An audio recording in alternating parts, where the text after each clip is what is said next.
If it's Christian, we're talking about it. This is the Mike Charleston Show. All right. Well, welcome to another episode of the Mike Charleston Show. And I am Mike Charleston. And today I am joined with Chuck Tate. Hey, guys. Who's looking pretty good these days. Oh, thank you, man. And there's Sarah, who's still looking hot. Hi. Inside joke. So anyway, yeah. So today is going to be an interesting episode. As you can tell, we are wearing our Mega Fest. Chuck, where's your shirt? Hey, man, I didn't have it. You didn't get one? No, I got my Kauai shirt. Yeah. Well, Sarah's wearing hers. So we were just at the Louisiana Scripture Fest. Yesterday, all day yesterday, and it was really good. Everyone, a bunch of people quoting scripture. I don't know where they made their mistakes, but I'm sure there were mistakes made. But this isn't the Bible Bee, so it doesn't matter. Hey, I made a mistake. And Did you? You made a mistake, right? I started to. I corrected it. But you did correct it. I was proud. I was Because like, we wow. were doing Romans 6, 12 through 19. which I know pretty well. But the problem is verse 6:1 and 6:15 both start out, what then shall I say, basically. And it's like, what then shall we sin because we are not under the law but under grace? Yeah. God forbid. Well, the other one is 6:1, shall we continue in sin that grace may abound? God forbid. And so I started to go down that road, and I was you like, caught yourself. wrong one. Let's That's back it up. good. So anyway. It was fun, though, and they do have these events all over the country. Yep. So you can go to scripturefest.com and Check it out. see if there's one near you, but I'd highly recommend going. Yeah, all they do is basically the one in Louisiana, I don't know how they all do it, but we went one in Tennessee once. But they just go through the Bible here, and people sign up to quote verses. Chuck just read them. Yep, There's a couple of the adults struggled, honestly, Of course. and some got up there and read it, and but the kids are eager to go up there and quote the Bible verses. Yeah, I know last year was our first time. I think it was the first time they did it Yes. in Louisiana. So it was the Yep. first time to go. And I was kind of like, I don't know if I'm going to, Right. how are you going to enjoy listening to scripture being quoted all day long? Chuck said that. I did. I'll be honest. I'll be honest I here. get it. But it's actually very refreshing. Right. Yeah. Even the first time yesterday was the same way. Very refreshing and really enjoyable. Yep. So, yeah, it goes by. It's high not encouragement. as you think all day, but it actually, they break it up. They have different breaks where kids can go play some games. The one in Tennessee actually had groups and teams and played games and things. So it does help make it go by. Yeah. The one in Ohio, which is the Mega Fest, it's a 3-day event. I don't know what they do, but evidently they have all kinds a lot of more scripture. They have breakout sessions. They have different things, and so anyway, go check it out. Yeah. But as for today, so this is Sarah's episode. Sarah's. I'm My episode. throwing her under the bus here. Okay, well, let me say first that Okay. we are getting ready for a camp, which is next weekend. Yes, it is. It is. And this is our first year to prepare food. Do everything, basically. We've been working many hours on planning the food and now shopping and cooking. And So what you're saying is everything else is getting put under. No, I'm not saying that. But when you're preparing food for 100 or so people for several days, you're trying to think through, okay, you want people to eat well, but you also don't want to waste. Oh. And so that's kind of what, Sparked a lot of this? part of this has been sparked by that because, it's like you want to plan to have enough, but how do you plan to have enough and not waste? Right. Like how do kinda those hard. go together? It's very tricky, and I'm Very sure we'll difficult. have some waste, but hopefully not too much. So anyway, so that's kind of some of what has brought this on. No, and reading some articles along the way, it is shocking. I know we didn't share the notes to Chuck till just recently, but you look at the stats, and this isn't necessarily like we're going to have Bible verses, believe it or not, but this isn't one of those. We're not trying to get into like conservative liberal politics here or anything, because I don't think this should be political issues. This is kind of a heart issue, honestly. At the end of the day, and when we talk about some of these issues, you'll see what I'm talking about. But the yes, I saw that, Chuck. And but the issue is if you look at the stats that show the waste per capita, so not just the country, because obviously America's going to be up there. Yeah. China would be up there, which I would think China would be up there no matter what. But evidently, just for sheer numbers. yeah, Right. well, but per capita, America is 5 times more than second place. So that tells you it's second place. So but they did it in, I don't know, it was kilograms or pounds or whatever. We'll just use waste units. Waste units. Okay. It was like 260 something waste units, and then Germany was in second place, and it had like 40 some waste units. Looking at the bar graph, it's absurd. And so it started making me think that, okay, we are raised in a certain culture. You know, this is where we're raised. But our challenge as Christians is not to just go with the culture because it's the culture. We challenge other people who grow up in false religions to reconsider. And I'm all right. Mostly the American way of life, I'm fine with. You know, I this is how I was raised. This is what I expect. This is what I know. However, it doesn't make everything that we do right. And in fact, a lot of this has happened within the last 80 years. So it's really been growing in the last 80 years. It hasn't always been this way. No, we obviously haven't lived that long, Right. So we don't know exactly what it was like before. But looking from our ancestors, you know, somewhere along that time frame is we became a consumer country, Right. And that's our culture is a consumer-based culture where we're not producing nearly as much as we consume. No, and in fact, I just assume that's what it's like all over the world, you know? But looking at the stats, I'm like, no, we are the worst by far. By far. In fact, one of the stats, and I don't know if you have some of these stats, so correct me if I'm wrong, but one of the stats is that the food that we produce in America, that we produce here, 40% that one goes to waste. 40%. Just waste. Yep, Just waste. 40%. That is a lot of waste. Tremendous amount of waste. I mean, like I don't know. It's understand how we waste that much food. I don't know. That is like so many pounds of waste. And anyway, I don't know. And I mean, I get it. People are probably like, you know, feeling like this is what do you call that when people want to be super conservative and not conserve food and very green and all that. And I mean, I get it. Yes. And I understand, like, you know, this is a Christian podcast, so it's like, why are we talking about, you know, this basically seems like economics, but I feel like... We'll get there, trust me. Yeah, but I think this goes way deeper. But I mean, when you just start reading the stats, like I told you that the average American home contains around 300,000 items. Yeah, and I don't know where that comes from. And I know you want to be like, that's not true. And I'm like, well, let's not start counting in our house. No, don't count our house. We have a lot of stuff. Right. But when you look we can justify ours. No, okay. But when you look at around 1900, the average home had 100. So we went from 100 to 300,000. All right, say that again. From what date? 1900. 1900s. 100 items. Yes. Right.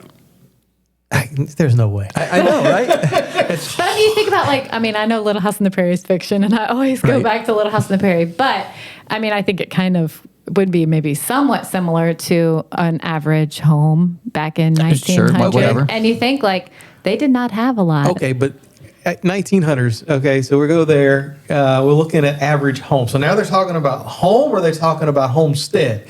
Because if you start including the rest of the farm, most of what they had was outside the home. Yeah. But even that, like, another 100 items? They surely didn't have 290,000 items outside their house. But that is a lot. I mean, I don't know. I just think, you know, and what when you talk to anybody who has more stuff than they need, every single person you talk to. And everybody's stressed because we have too much stuff and I need to get rid of stuff. I need to go through that. I need to go through that. I need to go through that. Like, that's, I don't know, maybe y'all don't talk about that so much, but when I'm talking to other ladies, every lady I talk to will talk about how we have so much stuff. And, you know, we can get rid of truckloads of stuff and we still have too much stuff. It's like, how is that possible? Being a minimalist is attractive in some ways because it just, when you have a lot of clutter, it does affect your mindset. It clouds your mind. It just, at least for me, it does. When you have so much junk around, it just messes with your mind a little bit. But that's why you just get storage units. Yeah, okay. Well, that fixes it all. Which is, you know, one of the largest growing businesses in America is storage units, because I think I read 1 in 10 Americans has outside storage, you know, somewhere else. 1 in 10. 1 in 10. Well, like, that is a lot of people. No, but I guess I was thinking like at another storage place. But like I guess unit. we do have the warehouse. We have a warehouse. Well, anybody that knows us knows we have a lot of stuff. So. Well, yes. We also had a lot of kids. And whatever. Anyways, I don't want to justify it because I think we're all guilty at this somewhat. Right. We become a consumer, and I don't know if you guys have heard this. Check me if I'm wrong here, Chuck, if you've heard this. It's just easier, it's cheaper to go buy a new one than it is to repair the one that I have right now. Have you ever heard that? Yes, in circumstances, yeah. Yeah, and because it makes sense. It's like, well, my trimmer just broke. Instead of going fixing it, I can just go down to the store and get another one. And in many cases, the items today are made so that you do that. The planned It's obsolescence. replacement, not repair. Right. Yeah. Yeah, absolutely. I mean, that's just the stuff. And I mean, some of it we're like, well, it's not really fair because if I had the quality thing, I would fix it, but they make stuff so cheaply now. Well, but I'm like, okay, so this isn't a worldwide problem. This is a really American problem because we're 5 times as bad. So I'm like, it's something that's ingrained in us specifically that breeds discontentment in some ways. Now, I know equipment and things break. You need to get new equipment. And that's not what we're talking about. But just the over proliferation of just junk. Go to Dollar Tree. Just Dollar Tree should be banned from America. Just get out of here already. Family Dollar, I know it serves a purpose in some of these random country places. But what do we have? We don't have Family Dollar. We have Dollar General. Dollar General, that was a good marketing plan. I'd love to know who had that idea, if it was just by accident. But that one, putting those where they are, a very good marketing plan. They seem to. It doesn't seem like it would be a good plan. They put them in random places. I don't think they're random. I think they're specifically chosen and well planned out, but it works. Very interesting. Well, and it provides nice YouTube entertainment when they have the videos about your typical Dollar General business. Anyway, okay, I'm sorry. Yes, it's terrible. So you want to talk about clothes? We could talk about clothes also. So the average U.S. consumer throws away 81.5 pounds of clothes every year. Throws away. Is that, or it could be giveaway? I don't know. Okay. Like when you start, because we weighed some clothes this morning. We did, and you didn't believe. Like my outfit weighed, and I could stand up. And, I'm wearing these kind of pants, and wow, you're watching on YouTube, but it weighed like 2.5 pounds. Yeah, and that's including a belt, and my wallet wasn't on me. But yeah, it's 2.5 pounds. That's in the summertime with slacks on, no shorts. But that's just a lot of clothes to just go through. And I have this other stat from this actually from Wikipedia. It says since the early 2000s, clothing sales have doubled from 100 to 200 billion units per year, showing the increase in demand for textiles. Units. I know it's your language. Waste units. Anyway, so I mean that's just like why did our clothing sales double since the early 2000s? So, like we need twice as much. Your suit of clothes, for example, then that's like 30 suits of clothes. Go by that logic per year, right? Yeah, I don't have 30 suits. I know exactly. I don't own that. Exactly. That just boggles my mind. And every time I turn on my phone, I get updates, business updates and things, and stores are threatening to shut down because of sales are bad. So I'm like thinking, the Gap is finally going out of business. Macy's went out of business, and so all these clothing stores, but you're telling me they've doubled? Okay, well, so I have a theory. And maybe it's wrong, but I mean, I know a lot of the stores are closing. I don't have my sound effects today. You sure don't. Online sales. Online sales. There we go. Things like Shein and Temu. I mean, I'm telling you, everybody I know has shopped at Shein, and you can get cheap stuff. It's amazing. And I mean, I've bought stuff there too, and I realize I have. I'm sorry. I confess. I mean, I wouldn't do it now because anyway, it's complicated, but the thing is, it's very, very cheap. And so you want to go and you can find exactly what you want. Because if I go to Walmart, if I go to whatever stores are out there where I can look for clothes, I'm not going to necessarily find what I'm looking for. But I can go on Shein and I can find anything I want. I can find any color I want. I can find any size I want. And it's delivered to my door. And it is super cheap. I mean, you're talking about like I could go get go get a bunch of stuff and spend so little. Yeah. And have you ever heard of Shein? Yes. If you shop at Shein, which I understand people do, if you shop at Temu, just realize I'm an IT guy. The Chinese government now has your information. Yeah, Temu. I wouldn't go to Temu. Yeah, well, I was listening to a podcast about Temu, and they were just saying, well, the reason is because instead of having the middleman, we just go straight to the Chinese where they have all the kids working or whatever, and they could just ship it straight from there. That's right. You take out the Chinese- middleman. You went to the kids take out the working. middleman. Well, I'm give, just saying, give the that's what's communists all your, happening. give the That's- Chinese government all your information. That's no, mean- no question. Right. Yeah. I like Chinese people. You like You know. Chinese people? You like the idea of Chinese little kids having to work for 12 or 14 hours a day for your what stuff? responsibility do we have as Christians to consider these other issues? I know back when the slave trade was trying to be outlawed, especially in like England and things, people would boycott sugar and things like that. We boycotted tea because of taxes and things like that. And that, in fact, that is why coffee is so much more popular in America than tea is, because tea was the was drink. the thing, yeah, Yeah. true. And because of what England was doing, we decided to boycott it. And we said, hey, we kind of like coffee. Now, I don't, but Americans evidently do. Yeah. Yeah. But coffee is one of the worst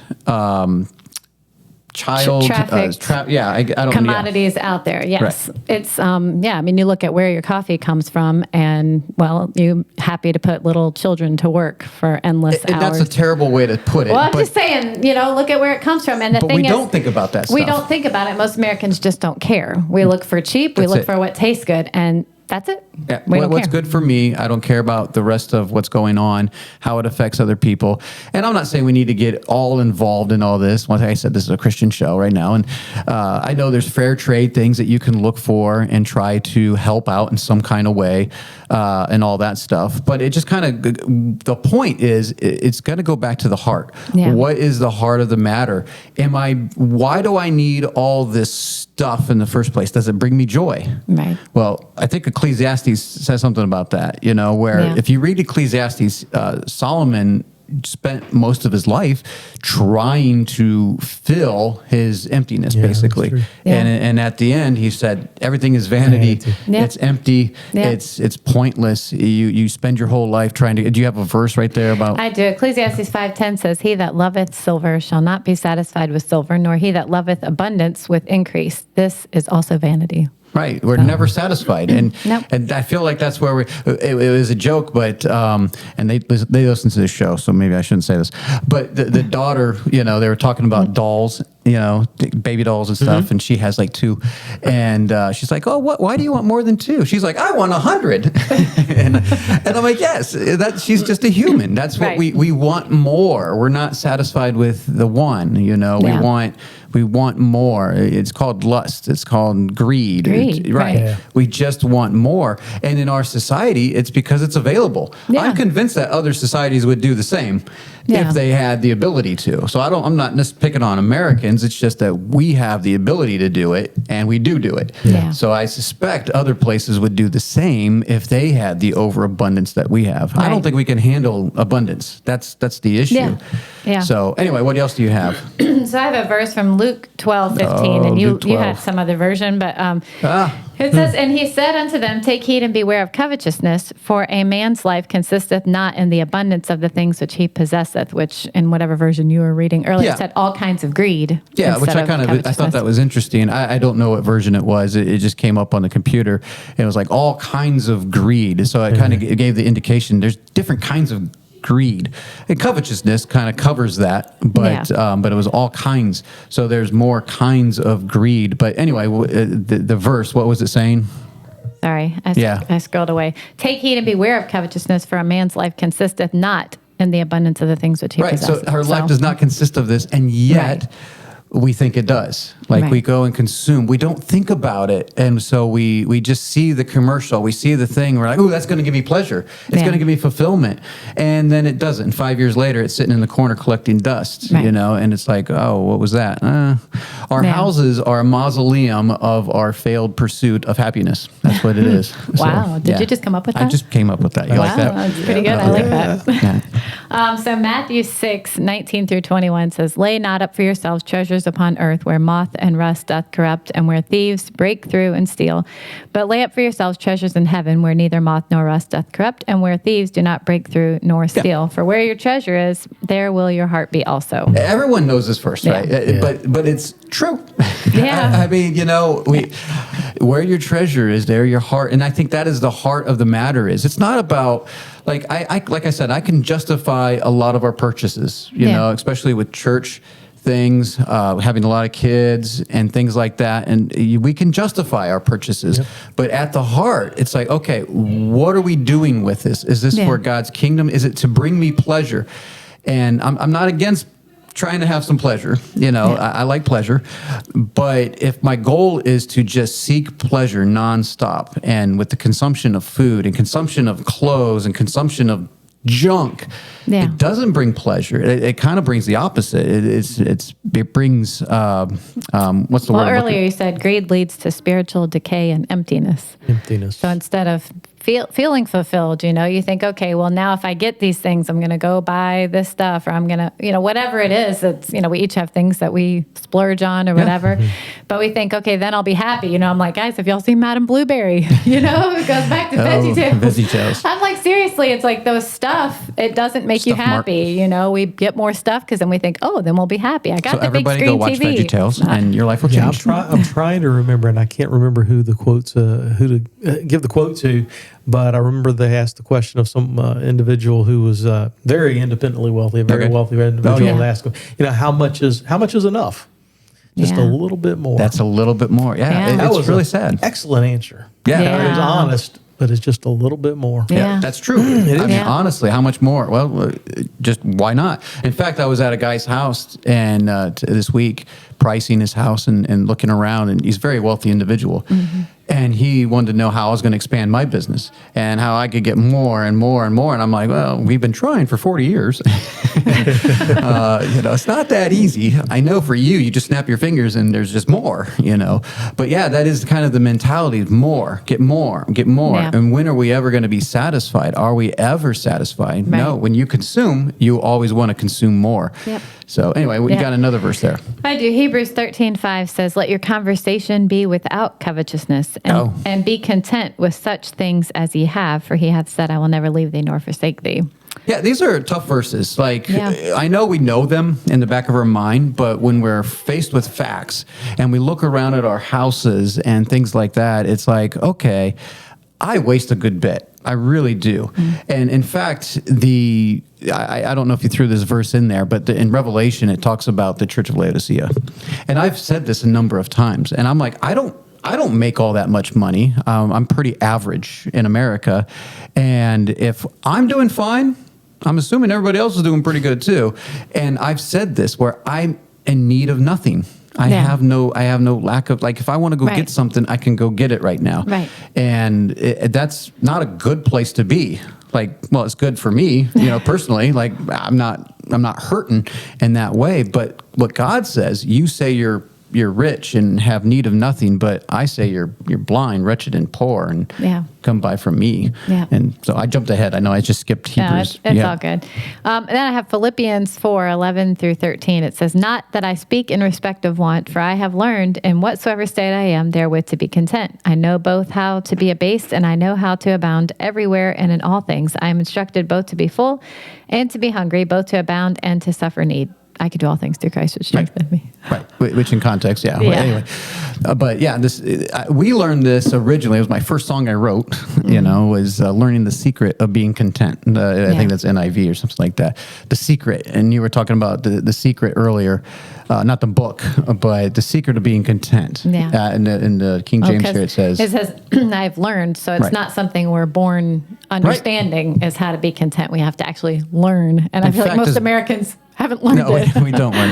In fact, kids from the moment they come out are wanting stuff. Yeah. And if we are constantly feeding them that stuff, they're not learning. They're not learning that secret. They're not learning the aspect of being content with food and raiment, clothes. Yeah. But Paul was saying that, hey, I've been poor, I've been well off. I know how to live in both worlds, and but be content, because godliness with contentment is great gain. Oh, did I just skip ahead? No. Oh, that's Titus. Oh, that's the next one. 1 Timothy 6:6-9 says, but godliness with contentment is great gain, for we brought nothing into this world, and it is certain we can carry nothing out. Nothing going with and us. Having food and raiment, let us be therewith content. But they that will be rich fall into temptation and a snare, and into many foolish and hurtful lusts, which drown men in destruction and perdition. That's Paul saying that. I mean, Yeah. listen, the people that want to be rich, they fall into temptation. Now, Chuck added one more to that list earlier today. Food Okay. and raiment. Shelter. Yeah, Was the- I was trying to think what the other one was. Shelter. That's fair, shelter, but food and raiment and shelter. And it just seems like, now I'm been blessed. I surround myself with a lot of people that I would like to think are very like-minded in this area. We're not greedy. We don't try to build our own kingdoms here on this earth. We're not trying to live in the best neighborhoods and drive the nicest cars. We have nice things. I'm not saying we're paupers over here, but it does help when you're surrounding yourself with that. It's kind of like the beating the Joneses, right? The what's the expression? Keeping up with the Joneses. That is true. When you move Yeah. into a neighborhood or you're surrounded by friends, look around with the people you hang out with. Yeah. If they are concerned about consuming, going out to eat, wasting, and clothes, and throwing away 90 pounds of clothes a year, and check yourself, and be like, what is my heart concerned about? The things of this world or on spiritual matters where my heart is? No. Where my treasure is, there's my heart. I guess you could say it the other way too. Yeah. I mean, where yeah. my heart is, there's my treasure. Yeah. Okay. All right. And then this last one I have. Proverbs 30:8-9 says, remove far from me vanity and lies. Give me neither poverty nor riches. Feed me with food convenient for me, lest I be full and deny thee and say, who is the Lord? Or lest I be poor and steal and take the name of my God in vain. Right. Basically, moderation when it comes to Yeah. money Yeah. and stuff like that. Yeah. But That brownie was convenient last time. oh yes, Chuck splurged a little bit, and but I think this overall. So we're not trying to preach minimalism, even though it's actually. It's very relieving when you don't have to worry about stuff. Yeah. Because we have to get storage units. We got to get alarm systems to protect our junk. Yeah. And it's stuff that we don't even, honestly, when I go to look for something and I don't even know, it's like I tell you, if you throw it away, I don't even know it's gone until like 3 years later. And that one time I might need something. Yeah. But it's just like I don't miss these things. And That was one of the, I remember that being one of the recommendations for people we were talking about earlier. We'll go through and think all this stuff, I need to get rid of some of this stuff. I got so much stuff in my house and it takes time. And Yep. one of the recommendations was, take the stuff, stick it in a box, Yep. stick it away somewhere and don't open it for, a period of time. Right. Yep. And if you can't remember what you put in there, just take the box and It take doesn't away. matter, right? Right. Because it's not, obviously it's not important. Yeah. And Yeah. now there might be some things that are useful once a year or something like that. I'm not saying get rid of all your stuff, but I think you need to check your hearts. And especially when we look at stats like that, I'm like, man, are we really that bad? Yeah. And I know the Bible talks about these things. Jesus talked about these things, like check where your heart is. Are we trying Right. to build our kingdom here on this earth? Jeremiah, our son, we were talking about how his generation, it's hard to buy a house. And in the Yeah, it is. 1950s, he's like, oh, the houses were this much. And for inflation, this is how much it would be today. And that's why we can't afford a house today. But then I went back and I said, but Jeremiah, you also have to think about in 1950, the average size house was 900 square feet. The average size house in America today is 2,500 square feet. Once Yeah. again, we want more Yep. and we want it now. And Yeah. that is a terrible attitude to have. We should be looking at the needs of others and trying to be a blessing to others and not just build our own kingdoms on earth. And I think Yeah. Jesus talks a lot about that. So Yeah. it's, look around your house and be like, oh man, 300,000 items. That's kind of insane. Yeah. Well, I mean, I think when people talk about, in Christian circles, you'll hear people talking about American culture and how it's so ungodly, and Sure. and it is. And we point to things, like homosexuality and abortion, and just some of these True. truly horrible things, and they are. But I think sometimes we overlook this aspect and just the culture just. You don't see it because, I guess it's like the frog in the water thing or something. Sure. It The frog in the water thing, I like that. it Just slowly- whatever that means, it right? slowly changes, and you don't realize the effects of the Right. culture around you. And so it's just, we just don't stop and think. And I understand, like, we're not going to fix, the problem of labor trafficking in the world. And that stuff is, cheap stuff comes at a cost to other people, not to me, but somebody is, having to give a lot for that. And we're not going to fix all of those problems. But what I can do is consider, okay, what am I buying? Do I actually need more? Is my closet empty? And that's why I'm going shopping, because I'm like, I don't have. She's stepping on toes now. Is it because I actually have need, or is it just because, I love that, that's so cute, I'll get it too? It's like, but then I have so much, I'm trying to figure out what to do with it all, and so I'm just like, I think it's, as Christians, I think we should pause and say, okay, what do I actually need? And, does this make sense? I think it's fair. That's a fair point. The problem is Sarah's been watching the history of America, and she's in the Industrial Revolution part, and Carnegie, and there's some bad stuff that went on. These people rise into power, and and yes, they were very successful and did amazing in their trade, but in the process, just utterly destroyed hundreds of thousands of people's lives. So. That's what happens sometimes. But okay, no, but I mean, we learn from it, hopefully. Yeah. But it's that, once again, am I trying to build an empire here on earth and just take, and one of the people, I forget which one it was Carnegie, and then there was Chase, and then there was Morgan Chase, and then Chase Rockefeller. One of them wanted to be more wealthy than the other guy, just because he wanted to be more wealthy than the other guy. Yeah. And I'm like, that is ridiculous. Like, that is a terrible motivation, just because I want to be the richest man. Yeah. So, but that's what happens when you get up there, I guess. Pretty much. I don't know. Yeah. So, any last thoughts, Chuck? No, I think it's a good point, though. Just the idea overall, we need to look at us, take some retrospective of our own lives, and determine, are we content? Right. Are we content with a simple life and with fewer things, and not as moved by the culture around us? Because we should be a separated people. We should be different. We should be living a life that's pleasing in the Lord, and something to have our sights set on things that we can lay up in heaven instead of on earth. Yeah, and we live as if God is our joy. Yeah. And I was reminded by this preacher, and I won't say his name because he's been canceled, but he had a good saying, because he was like, when you look at a kid, the anticipation and the joy that they have of life is so great. Like when they hear the knock on the door, they're like, ooh, what's behind the door? Now, we know what's behind the door. We don't care. Mm-hmm. And the wonder of life is so big for a kid. And for adults, life is kind of boring. We take it for granted, and nothing fills that. And we try to fill it with things, and we try to fill it with wonder of things.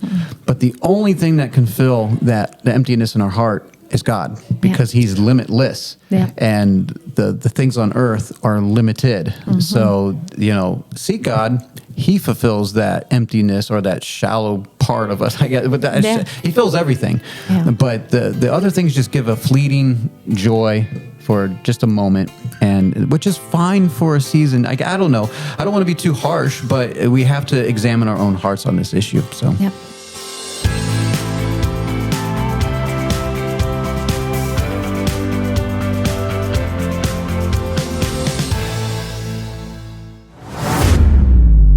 Charleston Show.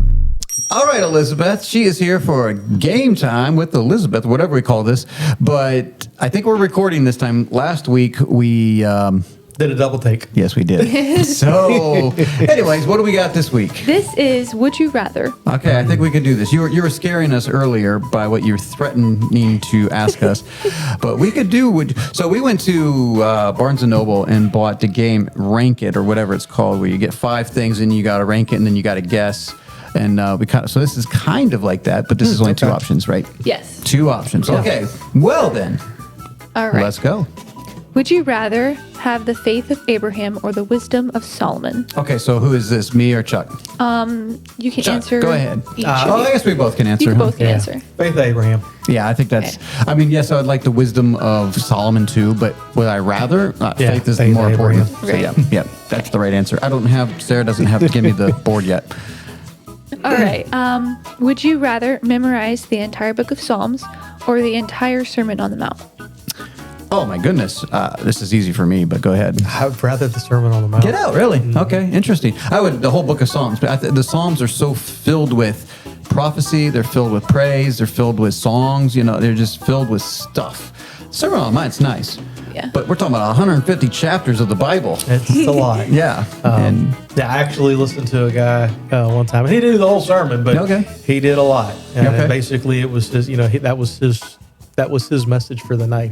And I'm like, wow, that was. I mean, the sermon. It's lots. I'd like to memorize both of them. Yeah. But, well, no, I don't, because I don't memorize. But I would like to have them. I like to download it dumped into my brain. that would be nice. Okay, so what's next? All right. Would you rather spend an hour talking with Jesus or walk with him for a day without speaking? Interesting. Okay. An hour talking to him? Yes.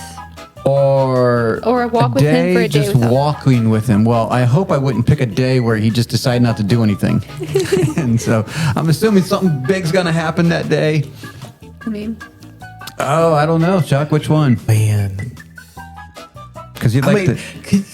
I don't know if I could walk with him for a day without talking. Well, but It's that just you would be difficult. limited. You'd I be know. done. You're like, I want to know what hear you me? think. I guess I'd have to go be able to talk for an hour. I think so too. I mean, I'm a talker, and I'd love to see everything and just observe and watch, and I would learn so much, obviously. But I'd love to just talk, Yeah. and I'd love for him to talk.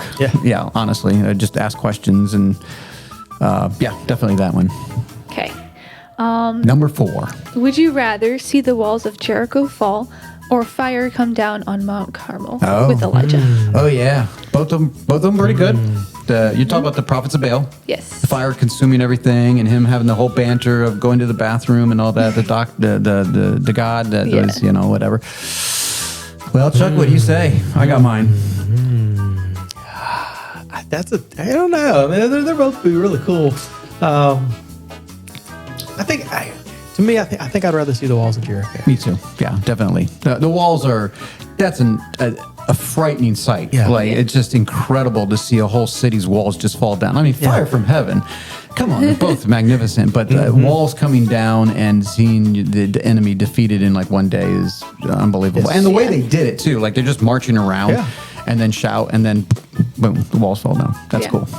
Yeah. Number 5. Would you rather have seen the creation of the world or Lazarus being raised? Okay. Me, I would want to see the creation of the world just because I have ulterior motives. I want to end some of these arguments about day one, evolution, billions of years. I want to know exactly, what it looked like. And even though resurrection of Lazarus is amazing. But anyway, what about you? I would have to agree. I think I'd rather see the creation of the world. I never thought about that, but to be able to watch that world come into existence, that's just. And I want to be able to hear God speak too, though. Yeah. I want to hear it. Let there be light. And It's like, that's cool. Like we're talking about the whole 6-day creation or just the world? I would assume the whole 6 ones. Yeah. Well, I'd keep the answer the same no matter Yeah, what, because I just yeah. want to see exactly what happened and be like, yeah. Lazarus being raised from the dead, I don't want to make it sound like it's no big deal, but, look, man, I want to see that too, but... so the original question had Jesus being raised. Oh. Would that change? No, because... I don't need to see that I believe that already. Right. It's not that I don't believe that Lazarus, but that would make it more difficult because seeing Jesus raised from the dead would be kind of cool too. Seeing the stone being broken. It would be. Yeah. Would it change for you? I don't know. I mean, I'm kind of in the same boat with you. I still would like to being able to see creation. Yeah. Why did it change? Well, I was talking to Emily and She thought it would be too simple. Yeah. Man. Yeah. All right, last question. Why, she thought we'd like Jesus raising from the dead? Yes. Oh. Yeah. All right, last question. Would you rather experience a burning bush moment like Moses or a gentle whisper like Elijah? Well, come on. I think everyone would want a burning bush. I agree. Yeah. I agree. I think we experienced the still small voice somewhat, the whisper, but a burning bush, not being consumed and talking to you like, whoa, have I lost my mind? You would probably say the same. I would say same. Absolutely. Yeah. I think that was an easy one. Yeah. Yeah, I that was a agree. pretty easy one. What was the second option? I kind of cut you off and I was thinking, no, burning bush. Or a gentle whisper like Elijah. Yeah, a gentle whisper is nice, but I feel like that kind of happens sometimes. But God, I'd love to see the fiery bush and God speaking through the fiery bush. Yeah, the burning bush would be cool. Yeah, it'd be cool. Yeah. All right, that's it? Yeah, that's it. Cool. All right. Thank you, Elisabeth.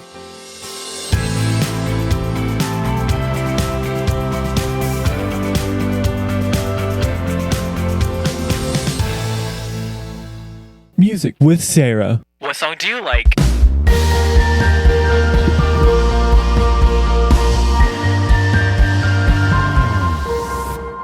All right, babe. Well, this is your song of the week. And what song do you like? So let me go ahead and play this. I get distracted by the video, so I'm just going to put the camera on you and let's go. Okay. Make sure it's not too loud.